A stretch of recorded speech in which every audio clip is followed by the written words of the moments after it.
Hello everyone, welcome to my YouTube channel, Matkarit. For this video lesson, we will discuss the addition and subtractions of length measurement. So please watch this video. Hello class, welcome to this topic, addition and subtractions of length measurement. So in this lesson, I will discuss and illustrate to you on how to add and subtract the unit of length measurement. So without further ado, let's go to the activity. Okay, so let us proceed this activity 1, which is to add 49 meter and 74 centimeter. I-add natin dito sa 30 meters and 70 centimeters. So in adding, this length measurement is the same as adding the natural number. Okay, so let us proceed to addition.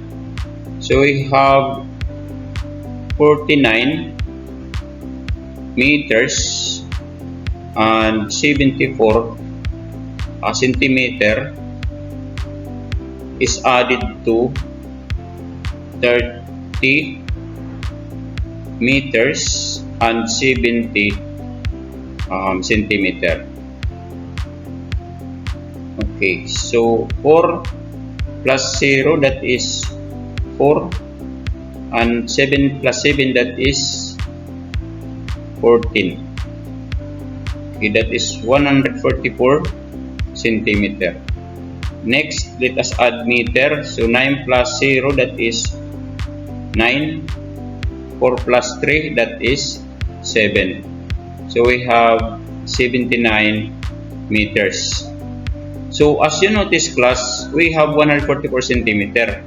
Take note that 1 meter is equals to 100 centimeters.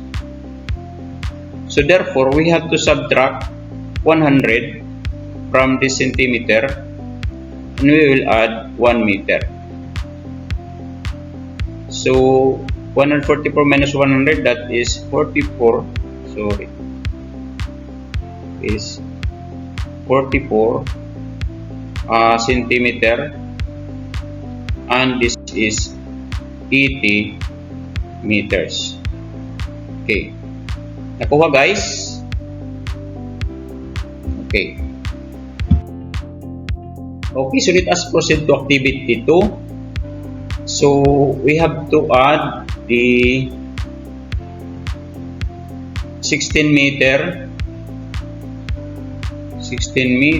and 17 centimeter, that is added to 20 meters and 23 centimeter. Okay, so 7 plus 3, that is 10, carry 1, 1 plus 1, 2, 2 plus 2, that is 4 centimeter. We have now 40 centimeter rather. Then add 6 plus 0, that is 6. 1 plus 2, that is 3. So we have 36 meters. Nakuha class? So activity 3, let us add. We have 15 meters and 18 centimeter. Then add natin siya dito sa 16 meters and 22 centimeter. Okay, so 8 plus 2, that is 10, carry 1. Carry siya dito na 1. Okay na, na-erase ko yata. Okay, so that is 1 plus 1, that is 2. 2 plus 2, this is 40 also.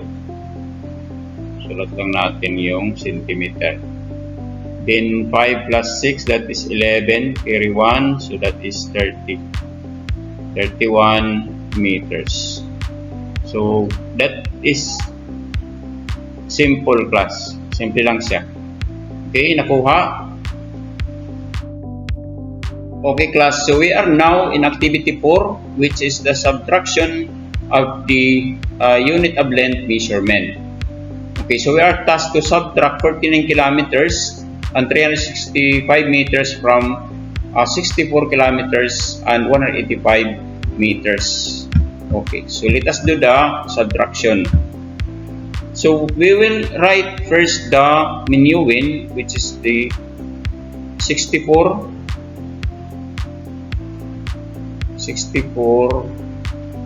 kilometers and 185 meters. Subtract by 49 kilometers.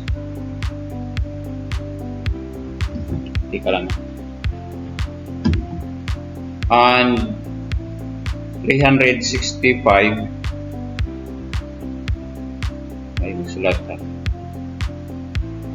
5 meters. Okay. So as you notice, the minuend here is lesser than the subtrahend, this portion.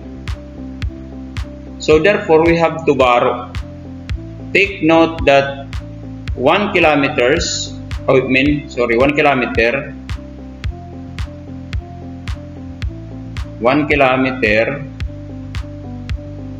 equals to 1,000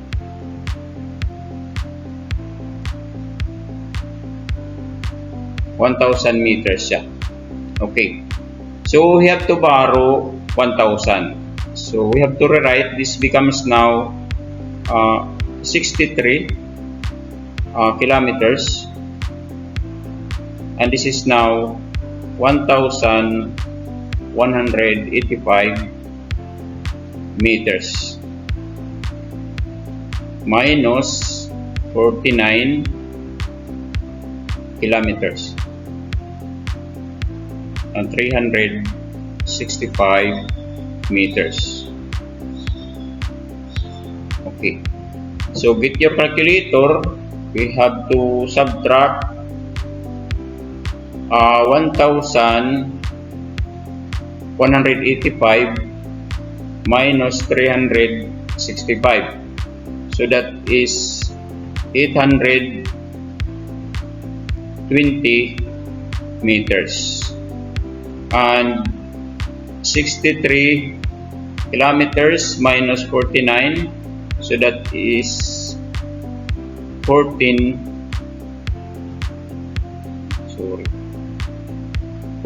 kilometers. Okay, nakuha guys. So tatanong kayo bakit bumaro tayo ng 1,000? Kasi mas mataas yung mababa kasi dito kanina, mababa itong minuend natin kaysa dito sa subtrahend. Kaya nag-add tayo ng 1,000 kasi for every 1 kilometer is equivalent to 1,000 meter. So nag-subtract din tayo ng 1 dito sa kilometers natin. So instead na 4, it becomes now 3. So 63 siya. So nakuha guys. So next, we have to subtract 12 meters and 36 centimeter from 48 meters and 57 centimeter. So we have to write 48 meters and 57 centimeters. Subtract that with 12 meters and 36. Okay. Ito tayo. 36 centimeter. Okay. So let us proceed to subtraction. So 7 minus 6, that is 1. Then 5 minus 3 is 2. That is 21 centimeter. Next, 8 minus 2, that is 6. 4 minus 1, that is 3. So we have 36 meters. So nakuha guys. Ganun lang kasimple mag-add at mag-subtract ng unit of length measurement. Okay, so next, we have to subtract 37 meters 50 centimeter from 53 meters and 30 centimeter. Okay, so 53 meters and 30 centimeters. Subtract that with 37 meters and 50 centimeter. As you notice, mas mataas, mas mataas yung 50 ito kaysa sa 30, so we need to add. Take note, 1 meter is equals to 100 centimeter. So let us change the 53, so it becomes now 52. Sorry, is 52 meters na lang siya. Okay. And this is 130. Nag-add tayo ng 100 centimeter. Then 37 meters and 50 centimeter. Okay, so let us now proceed to the subtraction. So 130 centimeter minus 50, so meron tayong 80 centimeter. Next, yung 52 meters minus 37, that is 15